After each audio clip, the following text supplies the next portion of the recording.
Welcome to SN Reddy media. గత 40 సంవత్సరాలుగా photography వృత్తిలో ఉన్న మదీనా గారిని మనం ఇంటర్వ్యూ చేయడానికి వచ్చినాం. ఈ ఫోటోగ్రఫీ వృత్తిలో ఆయనకి కలిసి వచ్చిందా, లాభాలు ఏంటి, నష్టాలు ఏంటి అనేది మనం వారిని అడిగి తెలుసుకుందాం. మదీనా గారు నమస్తే అండి. మీరు గత 40 సంవత్సరాలుగా ఈ వృత్తిలో అన్నారు కదా. ఈ 40 సంవత్సరాల క్రితం మీరు డైరెక్ట్గా ఈ వృత్తిలోకి వచ్చారు. అసలు ఇంతకుముందు మీరు ఏం చేశారు? అసలు నేను ఇంతకుముందు మొదల చదువు మానేసిన తర్వాత నెక్స్ట్ మా అమ్మ చదువుకు మా నాన్నగారు చదువుకోమన్నారు. చదువు 7th దాకానే చదివా. చదువు మానేసిన తర్వాత టైలరింగ్ చేశా. టైలరింగ్ చేశారు. టైలరింగ్ ఎన్నేళ్ళు చేశారు? టైలరింగ్ 10 సంవత్సరాలు చేశా. టైలరింగ్ 10 సంవత్సరాలు చేశారు. ఓకే. మరి ఆ వృత్తిలో నుంచి ఈ వృత్తిలోకి రావడానికి మీకు ఎట్లా వచ్చారు మీరు? టైలరింగ్ చేస్తూ ఉన్నప్పుడు మా తమ్ముడు చిన్న యాషికా కెమెరా అనే చిన్న కెమెరా ఇచ్చాడు. చిన్న పిల్లగాళ్ళు ఆడుకునే లాంటి కెమెరా అది. దాన్ని ఇచ్చిన తర్వాత ఆ కెమెరా మీద నేను ఫోటోలు ఎలా వస్తాయి అన్న దాని మీద ఒక రీల్ తీసుకొచ్చి దాన్ని ఫొటోస్ తీసి మొదల బస్సాపురంలో చిన్న ఫంక్షన్ లాగా తగిలింది. నాకు తగిలితే దాన్ని బర్త్డే ఏదో చిన్న సంథింగ్ నాకు గుర్తులేదు, ఫంక్షన్ ఉంటే తీసేదాన్ని. దీన్ని తీసి ఆటోమేటిక్గా అదే తీసుకుంటుంది యాష్గా కెమెరా అనేది. ఆటోమేటిక్ అది తీసుకున్న తర్వాత ఫొటోస్ తీసి డెవలప్ చేయించి ఖమ్మంలో డెవలప్ చేయించి ఫొటోస్ తీసుకొచ్చి అక్కడ డెలివరీ ఇచ్చా. అది ఆటోమేటిక్గా మంచి లైటింగ్ ఉండబట్టి మంచిగా వచ్చింది. ఆ ఫొటోస్ బాగున్నాయి కాబట్టి కొద్ది గొప్ప టైలరింగ్ కాకుండా ఫోటోగ్రఫీ మీద తీసుకుంటే బాగుంటుంది అన్న దాని మీద నేను ఇక ఆ కెమెరా అట్లు తీసుకుంటూ టైలరింగ్ చేసుకుంటూ మళ్ళీ పెద్ద కెమెరాలు తీసుకోవటం, కెమెరా వృత్తిలో ఫోటోగ్రఫీ వృత్తిలో రాణించటం అలాంటివి చేసిన తర్వాత ఒకే కెమెరా తీసుకున్న తర్వాత అట్లా అంచెలంచెలుగా డెవలప్ అయ్యారు. ఫస్ట్ కెమెరా అది మీ బామ్మర్ ఇచ్చినప్పుడు కెమెరా ఆపరేటింగ్ కూడా నేర్పారా మీకు? అది మా బామ్మది కాదు, మా తమ్ముడు ఇచ్చాడు. దానికి దాన్ని నేర్పాల్సిన అవసరం ఉండదు. యాషికా కెమెరా అది. యాషికా అంటే కెమెరా పేరు యాషికా అంటే చిన్న ఫిల్మ్ కెమెరా. దాన్ని ఎవరు నేర్పాల్సిన అవసరం లేదు. ఎవరు తీసినా కానీ ఇవాళ కాలేజీ పిల్లగాళ్ళు ఇంకా ఆడుకునే పిల్లగాళ్ళు ఎట్లా నొక్కితే ఫోటో వచ్చింది దానికి. ఆ కెమెరా ఇచ్చాడు, చిన్న కెమెరా అది. దాని కెమెరా కాస్ట్ అప్పుడు 500 రూపాయలే. మీరు ఈ వృత్తి అనేది ఫస్ట్ ఆడ మొదలెట్టారు. మా తమ్ముడు ఇస్తే ఆ కెమెరా తీసుకొని. ఓకే అండి, మీరు ఆ చిన్న కెమెరాతో మీ ఫోటోగ్రఫీలో మీ ప్రస్థానం మొదలెట్టారు. ఆ రోజుల్లో ప్రోగ్రామ్ తీస్తే మీరు తీసే ఫోటోలకి ఎవరైనా వంకలు పెట్టడం కానీ అది కానీ ఏదైనా ఉండేదా? కొంతమంది వంకలు పెట్టారు. నేను కొన్ని ఫొటోస్ తీసిన తర్వాత నా స్టార్టింగ్ కాబట్టి కొన్ని ఫొటోస్ బ్లాక్ గా వచ్చినాయి, ఫోటోలకు అందంగా రాపోయినా దాని తర్వాత మళ్ళీ వేరే వాళ్ళని తెలుసుకొని వేరే కెమెరా తీసుకొని మళ్ళీ కొంచెం డెవలప్ వెళ్ళా. వేరే కెమెరా కొత్త కెమెరా తీసుకున్నాను. అదే ఇప్పుడు ఫస్ట్ ఆ కెమెరా 500 పెట్టి కొన్నారు అన్నారు కదా. ఇప్పుడు తర్వాత కెమెరా ఎంత అయింది? తర్వాత మినోల్టా కెమెరా అని film develop black and white photos. 40 సంవత్సరాల క్రితం ప్రతిదీ ఫిల్మ్ కెమెరా. ఇప్పుడు డిజిటల్ అయింది కానీ 40 సంవత్సరాల క్రితం ఎంత రేటు పెట్టి తీసుకున్నా కానీ అది ఫిల్మ్ కెమెరా. మీరు తర్వాత ఎంత రేటు పెట్టారు? 500. ఫస్ట్ 500, తర్వాత ఎంత పెట్టారు? అప్పుడు 3000 పెట్టామని తీసుకున్న ఐడియా ఉంది. 3000 అంటే ఇప్పుడు రోజుల ప్రకారం అది ఎక్కువ అమౌంట్ అంటారా, తక్కువ అమౌంట్ అంటారా? చాలా ఎక్కువ అమౌంట్. మీరు టైలరింగ్ చేసుకుంటా మీరు డబ్బులు సంపాదిస్తే నెల మీద ఎంత సంపాదించేవారు? టైలరింగ్ మీద అంటే తక్కువ. అప్పుడే బట్టలు కుడితే ఎక్కువ ఆదాయాలు ఉండకపోయాయి. జాకెట్కి 5 రూపాయలు 4 రూపాయలు అయిపోయి 5 రూపాయలు ఉండేది. నేను ఈ ప్రశ్న ఎందుకు అడుగుతున్నా అంటే 3000 రూపాయలు పెట్టుబడి పెట్టరు అంటే అసలు అది మీ నెల సంపాదన, 2 నెలల సంపాదన, 3 నెలల సంపాదనతో తీసుకొచ్చారా కెమెరా అనే దానికోసం నేను అడుగుతున్నాను. ఆటోమేటిక్ గా దీని మీద లాభాలు ఎక్కువ ఉన్నాయి కాబట్టి టైలరింగ్ కాడికి ఇదే బెటర్ అనుకొని ఇంకో కెమెరా తెచ్చి ఈ వృత్తిలో నేను ముందుకు స్టెప్ వేసి. టైలరింగ్ ఏంటంటే ఉదయం నుంచి సాయంత్రం దాకా సేకరి చేయాలి, దాని మీద వచ్చే రాబడి తక్కువ. ఇదేంటంటే కొద్దిగా మనం క్లాస్ ఉండదు. ఈ వృత్తి అనేది కొద్దిగా క్లాస్ ఉంటుంది. మనం టై ఎట్లా పెట్టుకొని జనాల్లోకి పోయి అనేది అది మీరు మీ చిన్నప్పటి నుంచి నేను మిమ్మల్ని చూస్తూనే కాబట్టి మాకు తెలుస్తూనే ఉంది. ఆ కెమెరా 3000 రూపాయలు పెట్టి తీసుకొచ్చిన కెమెరా ఆ 3000 రూపాయలు బోడటానికి ఎన్నాళ్ళు పట్టింది మీకు? నాకు అప్పట్లో నేను ఈ మండలంలో నేను ఒక్కడనే ఫోటోగ్రాఫర్ని. మండలంలోనే మీరు? తల్లాడు మండలంలో తల్లాడులో ఒకళ్ళు ఉండేది. ఈ ఏరియాలో ఈ తల్లాడు మండలంలో నేను ఒక్కడనే ఫోటోగ్రాఫర్ని. ఓకే. అప్పట్లో ఫుల్ బిజినెస్ ఉండేది నాకు. అప్పట్లో ఆదాయం కూడా మంచి ఆదాయం ఉండేది. దాని తర్వాత ఆటోమేటిక్ ఆ కెమెరా అమ్మిన తర్వాత మళ్ళీ కొంత ఇంకో స్టెప్ లో ఇంకో కెమెరా తీసుకొని మేము మళ్ళీ మన స్టూడియో లాగా ఓపెన్ చేసి ఇక్కడ మేనేజర్ గారిని పిలిపించి స్టూడియో లాగా మన ఊళ్ళో వాళ్ళని 10-15 మందిని పిలిపించి స్టూడియో ఓపెన్ చేసి స్టూడియో రన్ చేశా. ఓకే, అప్పట్లో ఈ చుట్టుపక్కల మీరు ఒక్కళ్ళే కెమెరామెన్, కానీ ఇప్పుడు 10 మందికి సరిపోను వర్క్ ఉన్నా కానీ అప్పుడు ఒక్కరికి సరిపోని వర్క్ ఉండేది. ఆ రోజు పాస్ ఫోటోలు కానీ ప్రోగ్రాంలు కానీ ఈ రోజుల్లో తీపించినట్టు తీపించేవాళ్ళ? అప్పుడే ఎక్కువ ఉండేది, ఇప్పుడు చాలా తక్కువ. ఇప్పుడు ఒక గల్లీకి ఫోటోగ్రాఫర్ ఉండు, రోడ్డుకి ఫోటోగ్రాఫర్ ఉండు. ఇప్పుడు ఇలా ఊర్లో 2-3 ఫోటోగ్రాఫర్స్ ఉన్నారు. ఆ రోజులలో నేను ఒక్కనే కాబట్టి ఎక్కువ వర్క్ ఉండేది, బిజినెస్ కూడా ఫుల్గా ఉండేది. కానీ నా చేతగాక నేను కొంత బిజినెస్ కూడా వదిలిపెట్టా. ఆ రోజుల్లో చేతగాక బిజినెస్ కూడా వదులుకున్నా. ఓకే, ఈ వృత్తిలో మీరు మనస్ఫూర్తిగా అంటే సరిపోని ఆదాయం సమకూరిందని మీరు అనుకుంటున్నారా? నాకు ఈ వృత్తిలో తృప్తిగా నేను సంపాదించుకున్నా, ఎంతో కొంత పిల్లలు చదివించుకున్నా, కొద్ది గొప్ప వెనక సంపాదించుకొని కొన్ని ప్లాట్లు కూడా కొనుక్కున్నా. ఓకే, పిల్లల్ని మంచి ఎడ్యుకేషన్గా చదివించా. ఒక అమ్మాయి మ్యారేజ్ చేసా, అబ్బాయి పిల్లలు కూడా పెళ్లి చేశా. ఓకే, మీ పిల్లలు కూడా ఈ వృత్తిలోనే మీరు సంపాదించి మీ పిల్లల్ని పెళ్లి చేసి పెద్దలు చేసి పెళ్లిళ్ళు చేసి ఒక స్థాయిలో నిలబెట్టారని అంటున్నారు. ఓకే, మీరు 40 సంవత్సరాల క్రితం ఈ వృత్తిలోకి వచ్చినప్పుడు ఆ ఫిల్మ్ కెమెరాలు అట్లుండేవి, అవి మీకు బాగానే ఉంది. ఇప్పుడు ఇండస్ట్రీ అనేది ఈ ఫోటోగ్రఫీ అనేది టోటల్గా ఆ ఫిలిం నుంచి డిజిటలైజ్ అయింది. ఈ మెమరీ కార్డులని, ఈ కంప్యూటర్లని ఇవన్నీ వచ్చిన తర్వాత మీరు దాని నుంచి దీనికి అంత ఈజీగా ఇమ్మడగలిగారా మీరు? ఇప్పుడు మీరు వేసిన క్వశ్చన్కి నేను సమాధానం చెప్పాల్సింది ఏంటంటే, అప్పుడు ఫిల్మ్ కెమెరా నుంచి డిజిటల్ కెమెరాలకి వచ్చారు కదా, ఇందులో నుంచి ఎలా ఉంది, బిజినెస్ ఎలా ఉంది అన్న దాని మీద చెప్పారు. బిజినెస్ బాగానే ఉంది, కానీ ఇప్పుడు కూడా బిజినెస్ బాగుంది, పెట్టుబడి ఎక్కువ అవుతుంది. ఒక ఫోటోగ్రాఫర్కి ఆ విషయం తర్వాత అండి, పెట్టుబడి సంగతి అవి నేను మళ్ళీ అడుగుతాను. నేను అనేది ఏంటంటే, మీరు 40 సంవత్సరాల క్రితం ఉన్నప్పుడు ఫిల్మ్ కెమెరాలు, ఇప్పుడు డిజిటల్ కెమెరాలు, ఒక 10 ఏళ్ళు గ్యాప్ వస్తేనే అంటే ఒక తరానికి ఇంకొక తరానికి ఏంటంటే ఈ టెక్నాలజీని అర్థం చేసుకోవడం కష్టమవుతుంది. మీకు అర్థమవుతుంది, టెక్నాలజీని అర్థం చేసుకోవడానికి కష్టమవుతుంది. ఇప్పుడు పసిపిల్లగాళ్ళు కూడా కంప్యూటర్లో నొక్కేస్తారు, కానీ ఇప్పుడు మా వయసు వాళ్ళు కొద్ది కంప్యూటర్కి అలవాటుగా పట్టడానికి ఇబ్బంది పడుతున్నారు. మాకన్నా చాలా సీనియర్లైన మీరు ఇప్పుడు కంప్యూటర్లకు కానీ ఈ కెమెరాలకు కానీ డిజిటలైజ్ కెమెరాలకు కానీ అంత ఈజీగా అలవాటు పడగలిగారా మీరు అనేది నాకు? మీరు వేసిన క్వశ్చన్ బాగానే ఉంది. ఇప్పుడు ఇది ఫోటోగ్రఫీ మీద ఇలా వచ్చిన డిజిటల్ కెమెరాల మీద మీరు దీనికి అలవాటు ఎలా పడ్డారు అని దాని మీద క్వశ్చన్ వేశారు. బాగానే ఉంది.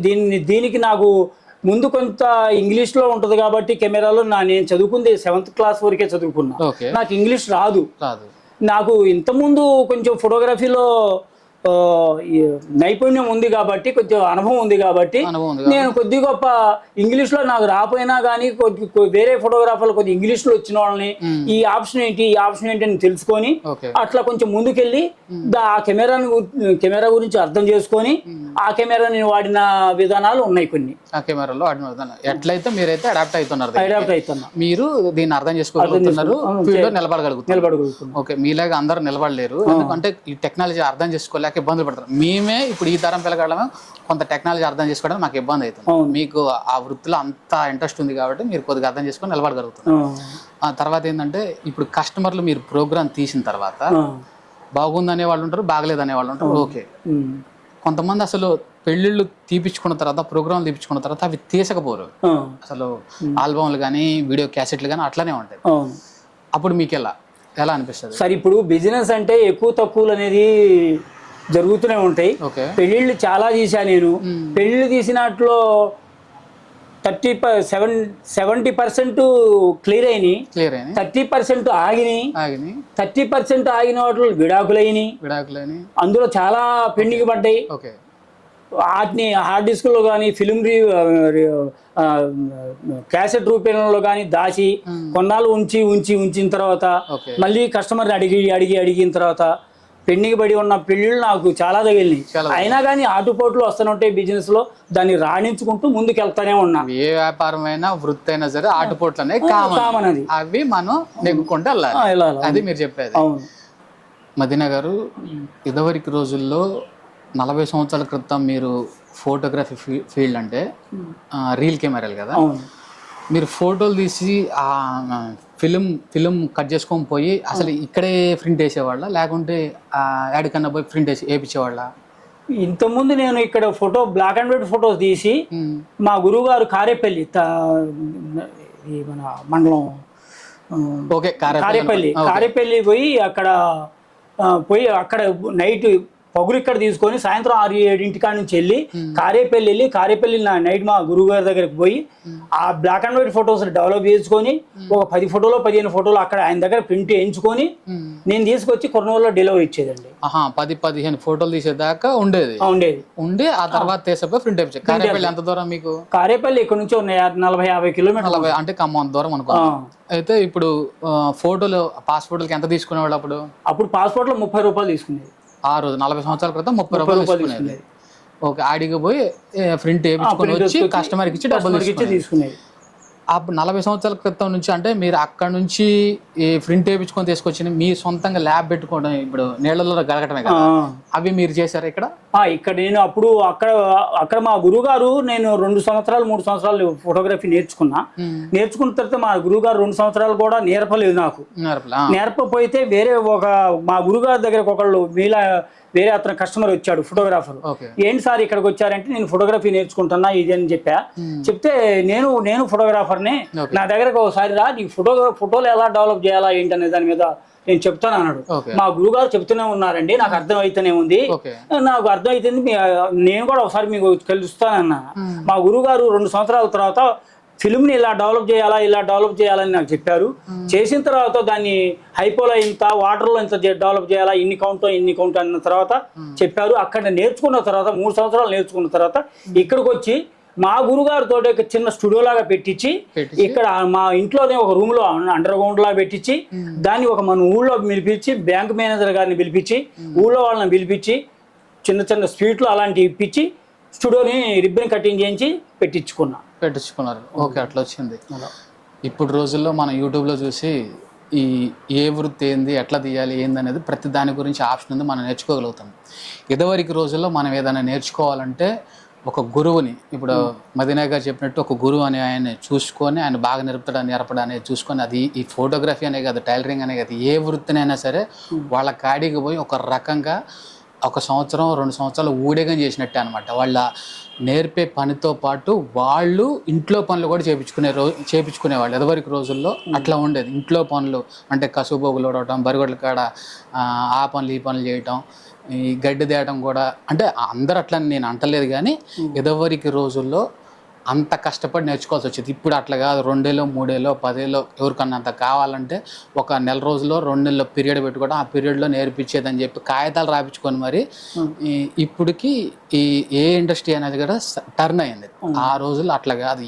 అంటే నేను మా నాన్నగారు చెప్పిన విషయాలైతే, నేను ఊళ్ళో పెద్దల దగ్గర తెలుసుకున్న విషయాలైతే అట్లా ఉండేది. మదీనా గారు కూడా ఒక 2 సంవత్సరాలు ఆడుండి, సరే ఆయన వాళ్ళ గురువు గారు ఈ పనులన్నీ చేపించుకోలేదా అని చెప్పి మనం అడగొద్దు, ఆయన గారు చెప్పొద్దు. కానీ 2 సంవత్సరాలు ఒక ఫోటోగ్రఫీ వృత్తిని ఎదవరికి రోజులు 40 సంవత్సరాల క్రితం ఫోటోగ్రఫీ వృత్తిలో నేర్చుకున్నారంటేనే, ఒక వృత్తిని నేర్చుకోవాలంటే ఎంత కష్టపడాలనేది 2 సంవత్సరాలు అనేది మనం ఈజీగా ఒక మాటలో తేల్చేస్తున్నాం. కానీ ఒక వృత్తిని 2 సంవత్సరాలు ఒక మనిషి దగ్గర ఉండి, మనం కుటుంబాన్ని వదిలిపోయి అక్కడుండి వాళ్ళ దగ్గర వాళ్ళు పెట్టింది తింటూ వాళ్ళ దగ్గర ఉండి నేర్చుకోవడం ఎంత కష్టం అంటే, అది నేర్చుకున్న వాళ్ళకి మాత్రమే తెలుస్తుంది. అది ఎదవరికి ఈ తరం, ఈ మదీనా గారి మాకంటే ముందు తరం అయినా ఒక తరం ముందైన మదీనా గారికి మాత్రమే, మదీనా గారు లాంటి వాళ్ళకి మాత్రమే ఈ విషయాలు గురించి బాగా తెలుస్తుంది అనమాట. ఈ రోజుల్లో మనకి మన తర్వాత తరాలకి అంత ఇదనేది గురువు గారు, మా గురువు గారి దగ్గర మా గురువు గారు అని చెప్పి తన మాటలో 2-3 సార్లు గురువు అనే పదం వినపడింది. కానీ ఈ రోజుల్లో గురువు గారికి అంత మర్యాద ఇచ్చే జనాలు, పిల్లలు పెద్దలు కాదు, ఎవరు జనాల్లో ఉన్నారు అనేది చాలా తక్కువ మంది ఉంటారు. అదన్నమాట ఒక వృత్తి నేర్చుకోవాలంటే ఇది. సరే మదీనా గారు, మీ గురువుగారి గురించి గురువుగారు అని చెప్పి మీ గురువుగారిని మంచిగా తెలుసుకున్నారు. సరే దాని గురించి కాదు కాబట్టి మన ఇంటర్వ్యూ. ఇదివరకు పెళ్ళిళ్ళు కానీ ప్రోగ్రాంలు కానీ మీ ఊరే పెద్ద ఊరు, ఈ ఊరు కాకుండా చుట్టుపక్కల గ్రామాల్లో కూడా మీరు తీసేవాళ్ళు. మీకు పోటీ అనేది లేదా అసలు? అప్పట్లో పోటీ అనేది లేదండి. మండలంలో నేను ఒక్కడనే ఉండేది. నాకు తల్లాడ ఫోటోగ్రాఫర్ వచ్చి లక్ష్మీపురం రామజార్లో నేను తీసే ప్రోగ్రామ్స్ కి అతను కొద్ది గొప్ప అడ్డుపడి అడిగేది తప్ప పోటీ అనేది ఎక్కడా లేదు. అప్పుడు పోటీ అనేది ఎక్కడా లేదు. మీరు తీసిందే ఇదన్నమాట. ఆ తర్వాత వచ్చేసి ఇప్పుడు ఇదివరకెటితో పోలిస్తే ఇప్పుడు 3,000 పెట్టి మీరు కెమెరా తీసుకున్నారు అంటున్నారు కదా, ఇప్పుడు 3 లక్షలు అవుతుంది కెమెరా. ఆ రోజులకి 3,000 ఎక్కువ అంటారా, ఇప్పుడుకి 3 లక్షల ఎక్కువ అంటారా? ఎట్లా బేరేజ్ చేసుకుంటారు మీరు? ఇవాళ ఉన్న డిజిటల్ కెమెరాలు వచ్చిన తర్వాత డిజిటల్ కెమెరాలు అందరూ ఫోటోగ్రాఫర్లు కొనలేకపోతున్నారు. అది ఒక కెమెరా కొనాలంటే 3 లక్షలు కాదు, ఇవాళ కిట్టు కొనాలంటే 10 లక్షల కెమెరాలు ఉండాలి. అన్ని కెమెరాలు ఉంటే ఆ 10 లక్షల కెమెరాలు కొనలేక కొంతమంది ఫోటోగ్రాఫర్స్ బ్యాక్ వెళ్ళిపోతున్నారు. డిజిటల్ వచ్చిన తర్వాత కొంచెం పెట్టుబడి పెట్టి ఆటోమేటిక్ గా మైండ్ మెచ్యూర్ అయి ఉన్నోళ్ళు, ఇంగ్లీష్ వచ్చిన వాళ్ళు, ఇవాళ దాన్ని రాణించగలిగిన వాళ్ళు ఆటోమేటిక్ గా డిజిటల్ కెమెరాలు వెళ్తున్నారు, నేర్చుకున్నా కానీ ఇలా గురువు లాంటి వాళ్ళు లేరు.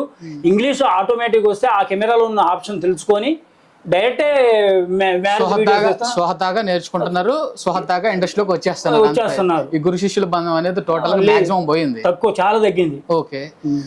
తర్వాత వచ్చేసి మదీనా గారు ఏ రోజుల్లో అయినా సరే ఒక వ్యక్తికి ఇంకొక వ్యక్తికి పోటీ అనేది ఉంటది. ఒక వృత్తిలో ఇంకొక వృత్తికి పోటీ అనేది కాదు, కానీ ఒక వృత్తిలో ఉన్న ఇద్దరు మనుషులకు ఖచ్చితంగా పోటీ అనేది ఉంటది. ఇప్పుడు మీరు ఫోటోగ్రఫీ చేస్తున్నారు, మీ తోటి ఫోటోగ్రాఫర్లు మీ ఊళ్ళోనే మన ఊళ్ళోనే ఒక 3-4 ఉన్నారు. వాళ్ళతో మీకు ఏమైనా ఇబ్బందులు ఉన్నాయా? ఇబ్బంది అనేది ఇవాళ ఫోటోగ్రఫీలో ఊళ్ళో ఉన్న వాళ్ళకి మనకి ఆపోజిట్ గా బాగా టఫ్ గా ఉంటది. ఇవాళ మర్యాద అనేది సీనియర్ తక్కువ ఎక్కువ సీనియర్ అనేది కూడా మర్యాద కూడా లేదు. ఈయన పెద్ద సీనియర్ ఫోటోగ్రాఫరు, లో సీనియర్ ఫోటోగ్రాఫర్ మర్యాద అనేది లేదు. ఆ వ్యత్యాసం అనేది పూర్తిగా లేనే లేదు. సరే, ఒకళ్ళు ఎవరో ఇస్తే మనకు దక్కేది మర్యాద కాదు, మనం స్వహతాగా సంపాదించుకునేది మర్యాదలే. కానీ నేను అనేది ఏంటంటే, ఇప్పుడు మీరు ఒక marriage programme, mature function programme మీరు పోయి ఒక 15,000 20,000 కుదిరించుకుందని అనుకున్నా. లేదు, మదీనా గారి కంటే నేను తక్కువ తెస్తా, 10,000 తెస్తా, 12,000 తెస్తా అని చెప్పి పోయేవాళ్ళు ఉంటారు. వాళ్ళు అనేవాళ్ళు అదే ఒక రకమైన దాన్ని మీరు ఏ విధంగా వర్ణిస్తారు? ఇవాళ ఉన్న జనరేషన్ లో నేను ఎంగేజ్మెంట్ తీస్తే ఎంగేజ్మెంట్ అయిన తర్వాత మ్యారేజ్ ఒక 4 రోజుల్లో ఉంటది. ఉదాహరణకి 4 రోజులు ఉన్న తర్వాత ఈ ఎంగేజ్మెంట్ ఎవరు తీసే వేరే ఫోటోగ్రాఫర్స్ వచ్చి నేను ఆ ఎంగేజ్మెంట్ మదీనా గారు ఆ ఎంగేజ్మెంట్ తీసిండు, కానీ నేను పెళ్లికి నేను తక్కువలో తీసి పెడతా, ఎంతో ఖర్చు ఇవ్వండి నాకు, నేను తీస్తానన్న ఇలా పోటీతత్వం బాగుంది. అడ్వాన్స్ లేకుండా కూడా ఇలా పెళ్లికి అడ్వాన్స్ తీసుకోకుండా ఉన్నా కానీ పెళ్లి రావడం అనేది చాలా కష్టంగా ఉంది. నేను అనేది అదే, ఇప్పుడు మీకు వచ్చిన ప్రోగ్రామ్ అని ఆ వ్యక్తిని ఎవరు తీసుకుంటాడు, ₹1 మిమ్మల్ని తినట్లేదు, ఆయన చేసే డబ్బులు ఎంతైతే తీసుకుంటాడో దానికి అతనికి మిగులుతుంది అనేది గ్యారంటీ లేదు. మరి అంత అవసరం అంటారా? అతను వచ్చి ప్రోగ్రామ్ జడగొట్టి ఈ ప్రోగ్రాములు చేసి మీరు రూపాయి తినకుండా తను రూపాయి తినకుండా, అసలు దీన్ని మీరు ఎట్లా చూస్తారా అంటున్నా నేను. చూసే ఇవాళ ఉన్న జనరేషన్ లో ఎట్లా ఉందంటే, వాడు ఆయన తిన్నా నేను తినపోయినా కస్టమర్ బాగు చేస్తున్నారు. ఆ రూపాయిని మనం సంపాదించి అతను తినటం లేదు, మన తినేయటం లేదు, కస్టమర్ ని బాగు చేస్తున్నారు. అది కరెక్ట్ అయిన మనస్తత్వం కాదు. అది సీనియర్లు కొంచెం తెలుసుకున్న వాళ్ళు కొంతమంది వెనక పోటీతత్వాన్ని రాణించరు, కొంతమంది తెలియని వాళ్ళు నేనే తీయాలని పట్టుబట్టి ఆ ప్రోగ్రామ్ కూడా తీసిన వాళ్ళు కూడా ఉన్నారు. ఇంకొకటి ఏంటంటే, మదీనా గారు ఈ రోజుల్లో ఫోటోగ్రాఫర్లు యువకులు ఎవరైనా ఉన్నారంటే, పలానా కడ ఒక మెచ్యూర్ ఫంక్షన్ కానీ, పెళ్లిళ్ళు కానీ, ఇంకేదైనా ఫంక్షన్ కానీ ఉంది అంటే ఆ ప్రోగ్రామ్ని నాకు ఇవ్వండి ప్రోగ్రామ్ అని అడగాలంటే ఎట్లా అప్రోచ్ అవ్వాలి, వాళ్ళని ఎట్లా అడగాలి? ఇవాళ ఉన్న జనరేషన్ లో ఎలా ఉందంటే, ఫోటోగ్రఫీ మీద ఇంటికి రంగులు వేస్తున్నా, సున్నం వేస్తున్నా కానీ ఏంటండి ఇవాళ మీ ఇంట్లో అమ్మాయి మెచ్యూర్డ్ అయిందటగా, పెళ్లి కుదిరిందట కదా అని పోయి అడిగే వాళ్ళు ఉన్నారు. అడిగే వాళ్ళలో నేను కూడా ఒకడిని, నేను అడుగుతూనే ఉన్నా. నేను అడిగినా కానీ ఇవాళ ఉన్న జనరేషన్ లో ఫోటోగ్రాఫర్లు మొత్తం ఇంటికి వచ్చి అడుగుతున్నారు. నేను తక్కువ చేస్తానని ఎగబడుతున్నారు. ఎగబడుతూ కూడా కస్టమర్ బాగు చేస్తున్నారు. ఇవాళ కస్టమర్లు ఎంత పరిచయం ఉంటేనే ఆ ప్రోగ్రామ్ ఇవ్వటానికి చాలా ఇస్తున్నారు. ఇవాళ క్వాలిటీ మన పల్లెటూరులో క్వాలిటీ అడిగేవాళ్ళు ఎంత తక్కువ తీస్తావు అనేది అడిగేవాళ్ళు ఉన్నారు. కానీ అది సిటీలో అయితే ఎంత నాకు క్వాలిటీ కావాలా, డబ్బులు ఎంత తీసుకునే వాళ్ళు సిటీలో ఉంటారు. మన పల్లెటూరులో చాలా అరుదుగా ఉంటారు ఇలాంటి వాళ్ళు. ఇంకొకటి ఏంటంటే, మదీనా గారు ఇప్పుడు మీ తోటి ఫోటోగ్రాఫర్లు ఉన్నారు, ఇప్పుడు పలానా ఇప్పుడు మీ ఊళ్ళో అయితేనే మీ యూనియన్లో అయితేనే తోటి ఫోటోగ్రాఫర్లు ఉన్నారు. ఎవరన్నా వచ్చి నాకు కెమెరా కావాలి అని అడిగితే రెంట్కి అయితేనేమి జస్ట్ మీరు రాకుండా నాకు రెంట్కి కెమెరా ఇవ్వండి, ఇలాంటి మెమరీ కార్డ్ ఇవ్వండి, ఇలాంటి ఇంకేదన్నా ఎక్విప్మెంట్ ఇవ్వండి, ఈ స్టాండ్లు కానీ ట్రైపాడ్లు కానీ బిగ్ గింబల్స్ కానీ ఇవ్వంటే మీరు ఇస్తారా? మీరు ఏషియన్ క్వశ్చన్కి నాకు సెకండ్ గురువు గారు సాగర్ స్టూడియో ఆయన గారు. ఓకే. సాగర్ స్టూడియో గారు నాకు నేర్పింది ఏంటంటే, నేను సాగర్ స్టూడియో గారు ఒక చిన్న మ్యారేజ్కి ఆపోజిట్కి వెళ్ళాము. నేను అప్పట్లో ఒక కెమెరా సూట్ కేసులో పెట్టుకెళ్ళా. సూట్ కేసులో పెట్టుకెళ్తే దాని లాగు రావట్లేదు. లాగు రాకపోతే మదీనా గారు ఆగండి నేను లాగు తీస్తా, లాగు తీసి ప్రోగ్రామ్ని ఆపి నా కెమెరా రన్ అయిన దాకా ఉండి కెమెరా రన్ చేసిన తర్వాత దాకా ఉండి ఆ ప్రోగ్రామ్ తీసిన దాకా ఉండి మంచి మంచి గైడెన్స్ నాకు సాగర్ స్టూడియో గారు ఇచ్చేది. ఇప్పుడు మీరు ఒక 2 క్వశ్చన్స్ వేశారు, మెమరీ కార్డు కానీ కెమెరాలు కానీ అడిగితే ఇస్తారని వేశారు, నాకు క్వశ్చన్ వేశారు. ఆ క్వశ్చన్ వేసేది ఏంటంటే నాకున్న ఉన్న పరిధిలో ఏంటంటే కెమెరా ఇచ్చినా కానీ నాకు డబ్బులేం అవసరం లేదు. మొన్న ఈ మధ్య నాకు చిన్న ఫోటోగ్రాఫర్ ఒక వారం రోజుల క్రితం ఫోటోగ్రాఫర్ అన్న కెమెరా లేదు నాకు లేదు వేరే వాళ్ళు కెమెరా తీసుకెళ్లారు అంటే, అన్న నా దగ్గర D90 ఉంది, కెమెరా తీసుకెళ్ళు, నాకేం రూపాయి ఇవ్వద్దు, ప్రోగ్రామ్ తీసుకొచ్చుకోను, నేనేం అలాంటిది ఏమో నేను ఆలోచించను, నా దగ్గర ఇంకేదైనా కావాలని తీసుకెళ్ళు, నాకు అలాంటిది నాకు రూపాయి నేను ఆశించను తీసుకెళ్ళు అని నేను ఒక ఫోటోగ్రాఫర్ చెప్పా. ఈ విషయం నేను ఎందుకు అడుగుతున్నా అంటే, నేను ఒక ఫోటోగ్రాఫర్గా ఒక 10 ఏళ్ళ నుంచి పనిచేస్తున్నా. ఈ ఫోటోగ్రఫీ ఈ 10 ఏళ్ల వృత్తిలో కెమెరా కావాలంటే ఇచ్చా, చెడగొట్టిచ్చారు. ఈ స్టాండ్లు ఇచ్చా, ఏది ఫోక్సింగ్ లైట్లు ఇవి స్టాండ్లు ఉంటారు కదా, దాని ఇదే అంటారు, అవి ఇచ్చా, అవి జడగొట్టిచ్చారు. ఫ్లాష్ లైట్ ఇచ్చా, అది జడగొట్టిచ్చారు. మెమరీ కార్డ్ ఇచ్చా, తీసకపోయి 4 రోజుల దాకా ఇవ్వలేదు, మళ్ళీ నేను పోయి తెచ్చుకోవాల్సి వచ్చింది. నేను ఎవరికైతే ఆపదలో ఉన్నోండి, ఇప్పుడు మన యూనియన్ మీటింగ్ లో ఆపదలో ఉన్న కెమెరామెన్ ఆదుకోవాలి, కెమెరా కావాలంటే ఇవ్వండి, మెమరీ కార్డ్ కావాలంటే ఇవ్వండి, బ్యాటరీ కావాలంటే ఇవ్వండి, స్టోక్స్ కావాలంటే ఇవ్వండి, పలాంది ఏదైనా కావాలంటే గింబల్ కావాలంటే ఇవ్వండి, ఆదుకోండి అని అంటున్నారు. మన మంచి మనసుతో వాళ్ళని ఆదుకుందామని ఇస్తున్నారు, కానీ వాళ్ళు అవి చికాకు చేసి ఇస్తున్నారు. నేను ఎవరికైతే ఇచ్చినో ఒక 5-6 ఇచ్చిన ప్రతి ఒక్కళ్ళు నన్ను చికాకు చేశారు. నాకు వాళ్ళు ఎంత ఇబ్బందుల్లో ఉన్నా కానీ ఇవ్వాలనిపించలేదు. ఎందుకంటే ఇప్పుడు మనం వీడియోలో కెమెరా ముందు కానీ జనాల్లో చెప్పడం కానీ ఎంత మంచిగా అయినా సరే, ఎంత మంచి మనసుతో ఉంది, ఎంత మంచి మాటలు చెప్పినా కానీ అసలు విషయం కాడికి వచ్చేసరికల్లా మనకి వచ్చేసి త్వరపడుతుంది. త్వరపడటం అంటే నేను క్లియర్గా చెప్పేది ఏంటంటే, అసలు తీసుకుపోయిన వస్తువు మర్యాదగా తెచ్చివ్వట్లేదు, దాన్ని చెడగొట్టేస్తున్నారు, మాకేం సంబంధం అంటున్నారు. ఇప్పుడు మీకు కూడా ఇలాంటివి జరిగే ఉంటాయి కదా.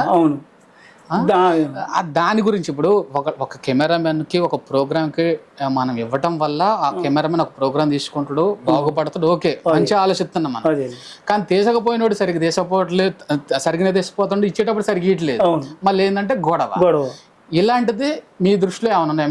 మీ 40 ఏళ్ల చరిత్రలో ఏమైనా ఉందా? నాకు అలాంటి మీరు వేసిన క్వశ్చన్కి నాకు 2-3 ఈ ఆపోజిట్ తగిలినాయి. ఎలా అంటే, నేను చిన్న కెమెరా ఒకటి యాషికా కెమెరా అనేది కిరాయికి కావాలంటే ఒక మీలాంటి మిత్రుడు ఫోటోగ్రాఫర్ కాదు, అవుట్డోర్ అతను కావాలంటే ఇచ్చా. ఇచ్చిన తర్వాత ఇచ్చిన తర్వాత అప్పుడు నేను కెమెరాకి ఉత్తగా ఇవ్వలేదు, 60 రూపాయలు రోజు కిరాయికి ఇచ్చేది అప్పట్లో. ఆ 60 రూపాయలకి రోజు కెమెరాకి ఇస్తే కెమెరా తీసుకెళ్ళాడు. 4 రోజులైనా కెమెరా తీసుకురావట్లేదు అంటే నేను అతని దగ్గరికి వెళ్ళా. అతని దగ్గరికి ఏమండి కెమెరా తీసుకురావట్లేదు అంటే నా దగ్గర కెమెరా ఉందిలే కానీ కెమెరా నేను ఇప్పుడు ఈను, నా దగ్గర డబ్బులు లేవు, నీకు ఈ డబ్బులు ఇవ్వటానికి, ఆ డబ్బులు ఉన్నప్పుడు నీకు కెమెరా ఇస్తానని అన్నాడు. కెమెరా ఇస్తానంటే నేను వాళ్ళకి ఇలా చెప్తే అన్నారు, ఏమండి ఆయన కెమెరా ఎందుకు ఇచ్చినండి, ముందు కెమెరా తెచ్చుకో, ఆ డబ్బులు వదిలిపెట్టు, డబ్బులు ఇచ్చినప్పుడు ఏమని చెప్పు, ముందు కెమెరా తెచ్చుకో, ఆ కెమెరా అమ్ముకున్నాడు అనుకో నువ్వు చేసేది ఏమీ లేదని చెప్పిండు. అదే అట్లా కొన్ని సందర్భాలు, 1-2 సందర్భాలు జరిగిన తర్వాత రెండో కెమెరామెన్ కానీ ఎవరైనా వ్యక్తి మంచోడైనా సరే ఇవ్వగలుగుతాం మనం. మీరు అన్నది ఇవ్వగలుగుతాం అంటే, ఇప్పుడు అందరూ అలాంటి వాళ్ళు ఉండరు అనుకోండి. నాకు తగిలిన వాళ్ళు అందరూ అలాంటి వాళ్ళే కాబట్టి రేపటి రోజున మీరు వచ్చిన కెమెరా అడిగినా కానీ నేనేమను. నా ఉద్దేశం చెప్తాను, నా ఉద్దేశం చెప్తాను. అవును, మీరు అట్లా ఇవ్వగలుగుతారా?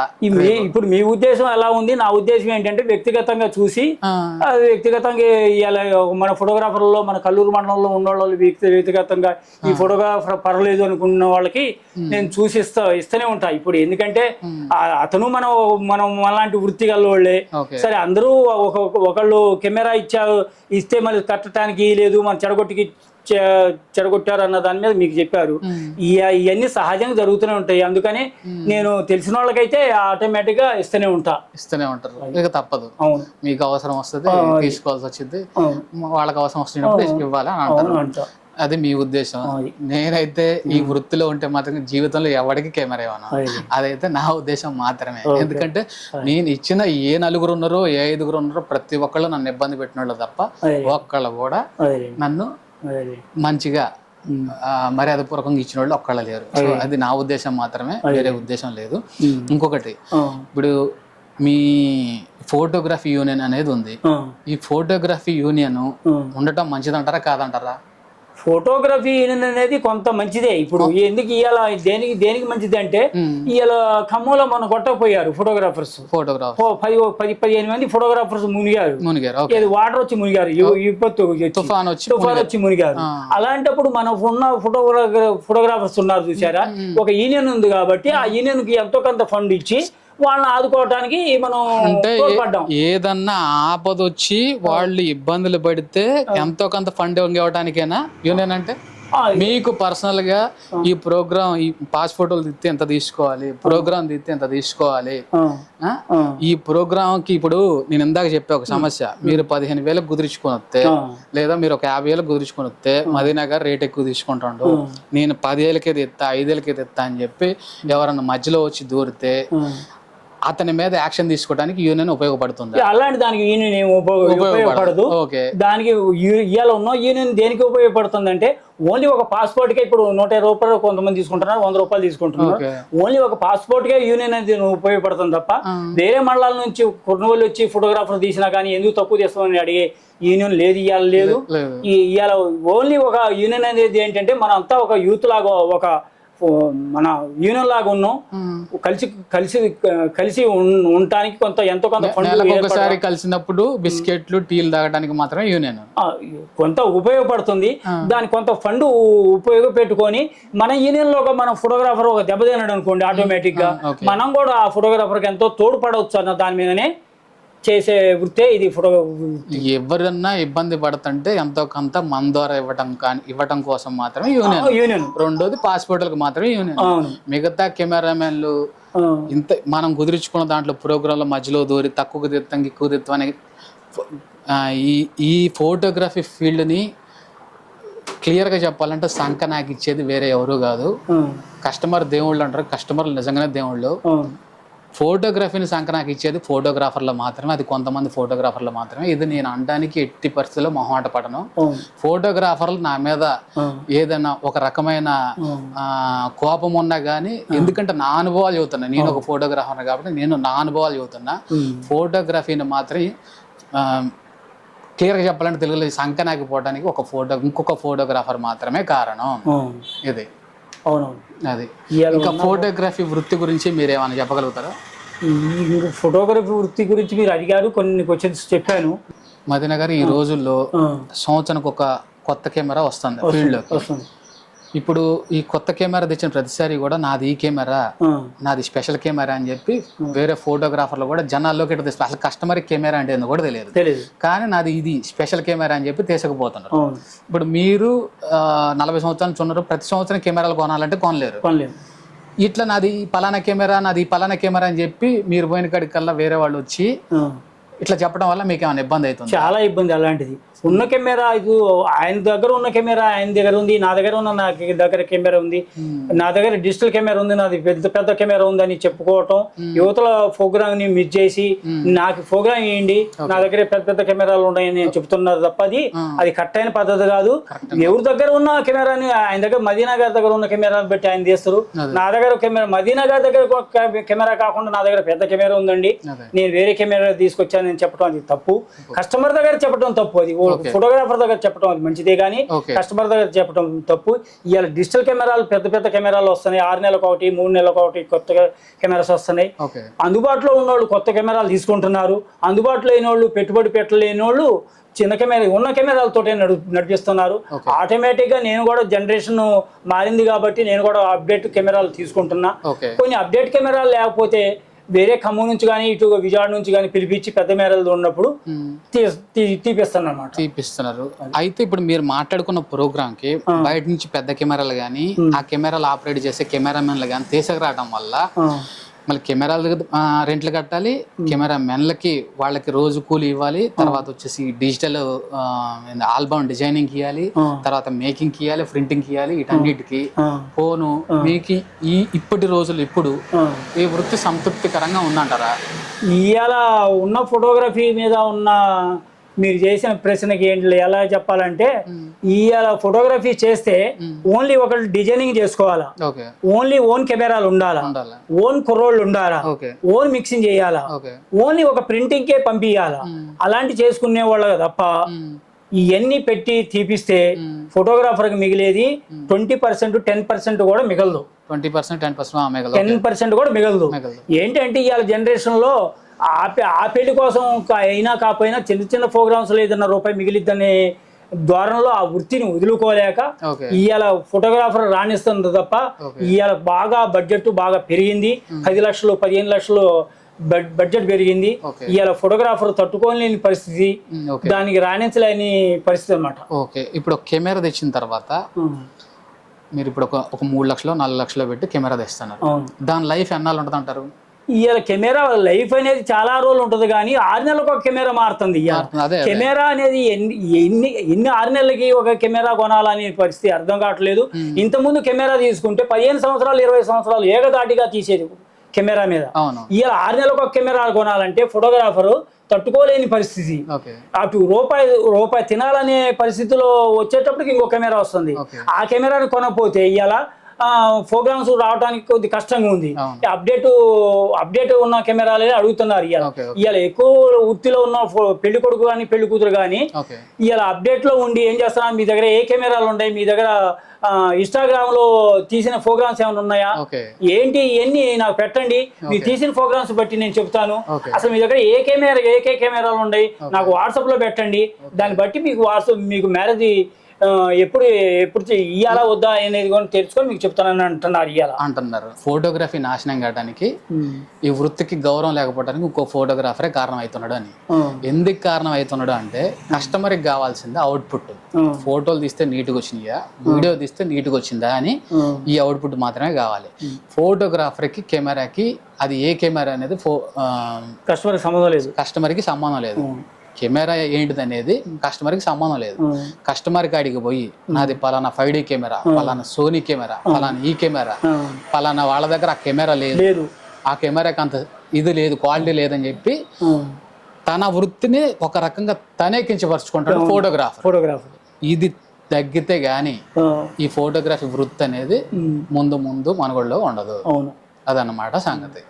మదీనా గారు ఇప్పుడు దాకా ఇన్ని విషయాలు చెప్పారు కదా, ఇంకా ఫోటోగ్రాఫర్ ఉండే రోజుల్లో ఫోటోగ్రాఫర్ వృత్తిలోకి వచ్చే యువకులకి మీరు ఇచ్చే సలహా ఏంటి?